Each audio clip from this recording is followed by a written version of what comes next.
नमस्कार साथियों, स्वागत है आपका हमारे YouTube चैनल में। आप छत्तीसगढ़ के किस जगह से हमारे समाचार सुन रहे हैं, कमेंट बॉक्स में लिखकर हमें ज़रूर बताएं। रायपुर से प्रस्तुत है छत्तीसगढ़ के प्रादेशिक समाचार। नमस्कार, समाचारों के साथ मैं रजनी शुक्ला। पहले मुख्य समाचार। निर्वाचन आयोग ने छत्तीसगढ़ की 2 सीटों समेत राज्यसभा की 57 सीटों पर चुनाव की घोषणा कर दी है। वरिष्ठ निर्वाचन आयुक्त राजीव कुमार नए मुख्य निर्वाचन आयुक्त होंगे। मुख्यमंत्री ने मनरेगा के रोजगार सहायकों का मानदेय बढ़ाकर 9,540 रुपये करने की घोषणा की। और कल अंतर्राष्ट्रीय नर्स दिवस मनाया गया। प्रधानमंत्री नरेंद्र मोदी ने लोगों के स्वास्थ्य की देखभाल में नर्सों की महत्वपूर्ण भूमिका की सराहना की। अब समाचार विस्तार से। भारत निर्वाचन आयोग ने 15 राज्यों में राज्यसभा की 57 सीटों पर चुनाव की घोषणा कर दी है। इनमें छत्तीसगढ़ की भी 2 सीटें शामिल हैं। भाजपा के राज्यसभा सांसद रामविचार नेताम और कांग्रेस की छाया वर्मा का कार्यकाल इसी साल 29 जून को समाप्त हो रहा है। भारत निर्वाचन आयोग द्वारा जारी राज्यसभा चुनाव के विस्तृत कार्यक्रम के मुताबिक इस चुनाव की अधिसूचना 24 मई को जारी की जाएगी।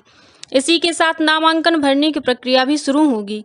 31 मई तक नामांकन दाखिल किए जा सकेंगे। इस जून को नामांकन पत्रों की जांच होगी और 3 जून तक उम्मीदवार को नामांकन पत्र वापस लेने का मौका दिया जाएगा।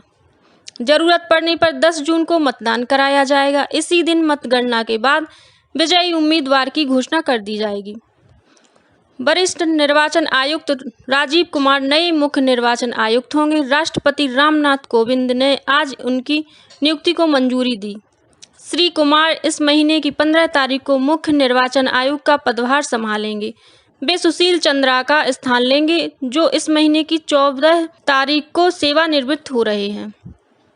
मुख्यमंत्री भूपेश बघेल ने महात्मा गांधी राष्ट्रीय ग्रामीण रोजगार गारंटी योजना मनरेगा के रोजगार सहायकों का मानदेय 5 और 6,000 रुपये से बढ़ाकर कलेक्टर दर के अनुसार 9,540 रुपये करने की घोषणा की है।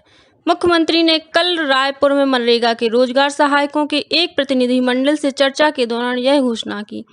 मुख्यमंत्री ने रोजगार सहायकों की सेवा शर्तों से संबंधित मांगों पर कल कहा कि इस संबंध में राज्य स्तर पर गठित समिति से प्रतिवेदन प्राप्त होने के बाद निर्णय लिया जाएगा।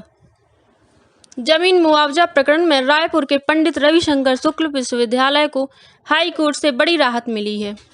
कोर्ट ने विश्वविद्यालय की संपत्ति कुर्क करने के आदेश पर रोक लगा दी है और कुलपति तथा कुल सचिव की सरकारी गाड़ियों और अन्य संपत्तियों को लौटाने के आदेश दिए हैं। न्यायमूर्ति पीपी साहू की एकल पीठ ने इस मामले की सुनवाई की है।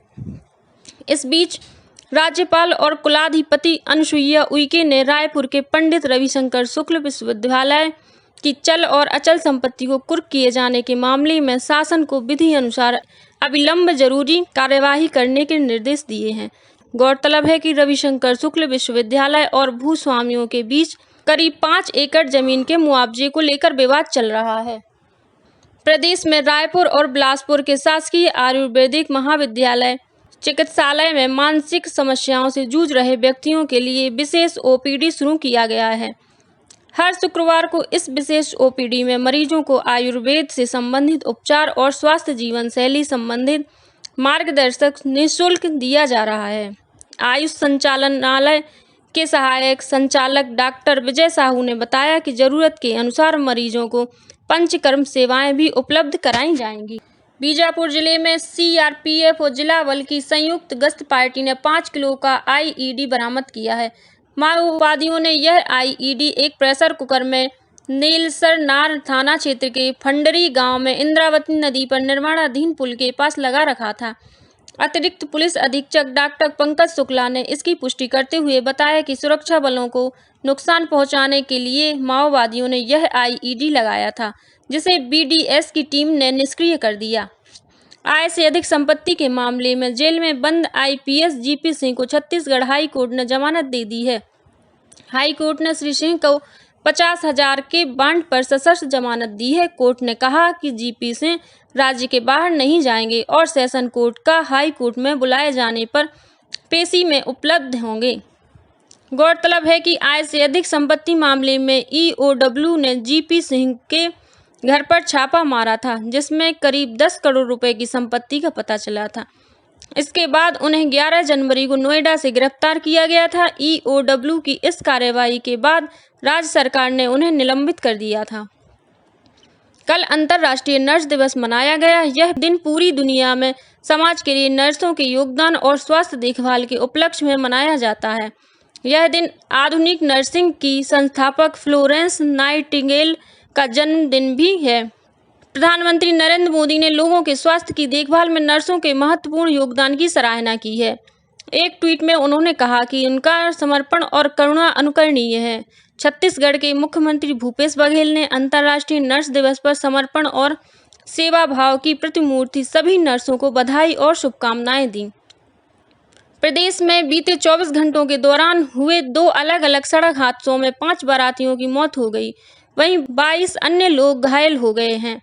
मिली जानकारी के अनुसार राजनांदगांव जिले में बीती रात बारातियों से भरे एक मालवाहक वाहन के पलट जाने से 3 लोगों की मौत हो गई, वहीं 16 अन्य लोग घायल हो गए हैं। घायलों को गंडई के सामुदायिक स्वास्थ्य केंद्र में भर्ती कराया गया है। गंभीर रूप से घायल 6 लोगों को राजनांदगांव मेडिकल कॉलेज अस्पताल रेफर किया गया। सभी बाराती मालवाहक वाहन में सवार होकर पंचदेवरी गांव से गंडई लौट रहे थे, तभी धौंधा गांव के पास उनका वाहन अनियंत्रित होकर पलट गया। वहीं धमतरी जिले के नगरी सिहावा रोड में शियादेही के पास एक वाहन के पलट जाने से 2 बारातियों की मौके पर ही मौत हो गई और 6 से अधिक लोग घायल हो गए। ये सभी लोग गरियाबंद से धमतरी के तरसिम्बा आ रहे थे, तभी सियादेही के पास यह हादसा हो गया। छत्तीसगढ़ की रणजी टीम के कप्तान आईपीएल खिलाड़ी हरप्रीत सिंह भाटिया के खिलाफ धोखाधड़ी का मामला दर्ज किया गया है। उन पर आरोप है कि उन्होंने लेखाकार पद के लिए बुंदेलखंड विश्वविद्यालय की फर्जी मार्कशीट बनाकर सरकारी नौकरी के लिए आवेदन किया है। छत्तीसगढ़ प्रदेश कांग्रेस कमेटी खेल कूद प्रकोष्ठ के प्रदेश अध्यक्ष प्रवीण जैन ने इसे गंभीर रूप और दुर्भाग्यपूर्ण घटना बताया है। और अब पेश है मौसम का हाल। मौसम विभाग ने प्रदेश में आज 1-2 स्थानों पर हल्की वर्षा होने अथवा गरज चमक के साथ छींटे पड़ने की संभावना व्यक्त की है। वहीं अगले 3 दिनों में अधिकतम तापमान में 3 से 4 डिग्री सेल्सियस की वृद्धि के आसार हैं। और अब कुछ खबरें संक्षेप में। मुख्यमंत्री भूपेश बघेल ने वीडियो कॉन्फ्रेंसिंग के माध्यम से कल बिलासपुर हाई कोर्ट परिसर स्थित महाधिवक्ता कार्यालय के नवनिर्मित द्वितीय तल का लोकार्पण किया। इसका निर्माण करीब 1.25 करोड़ रुपए की लागत से किया गया है। कांकेर जिले के मनकेसरी डैम में कल पिकनिक मनाने गए एक युवक की डूबने से मौत हो गई। गोताखोरों की मदद से आज युवक का शव बरामद किया गया है। सर्व विभागीय संविदा कर्मचारी महासंघ ने नियमितीकरण सहित अपनी अन्य मांगों को लेकर आज 13 मई को 1 दिवसीय राज्य स्तरीय हड़ताल का आह्वान किया है। छत्तीसगढ़ ग्रामीण सड़क विकास अभिकरण ने प्रधानमंत्री ग्राम सड़क योजना के तहत स्टेट क्वालिटी मॉनिटर्स के एम्प्लेसमेंट के लिए 20 मई तक आवेदन आमंत्रित किए गए हैं। सिविल इंजीनियरिंग से जुड़े सेवानिवृत्त कार्यपालन अभियंता इन पदों के लिए आवेदन कर सकते हैं। राजनांदगांव नगर निगम की महापौर हेमा सुदेश देशमुख ने आज विपक्ष के हंगामे के बीच वर्ष 2022-23 का बजट पेश किया। 465 करोड़ 79,90,000 रुपए के अनुमानित बजट में 25,61,000 रुपए का घाटा बताया गया है।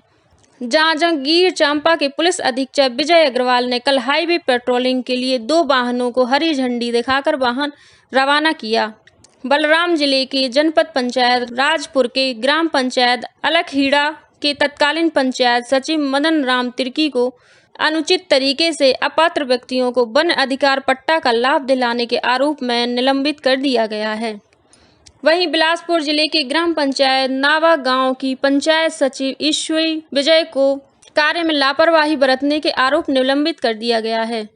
कोंडागांव जिले के भगदेवा गांव के पास एक मोटरसाइकिल के अनियंत्रित होकर पलट जाने से एक युवक की मौत हो गई। और रायपुर जिले के भनपुरी स्थित आरटीओ ऑफिस परिसर में बीती रात कुछ अज्ञात लोगों ने 2 ट्रकों में आग लगा दी। खमतराई थाना प्रभारी अश्विनी राठौर ने बताया कि इन ट्रकों को बीते दिनों जब्त किया गया था। इसी के साथ प्रादेशिक समाचार समाप्त हुए। नमस्कार।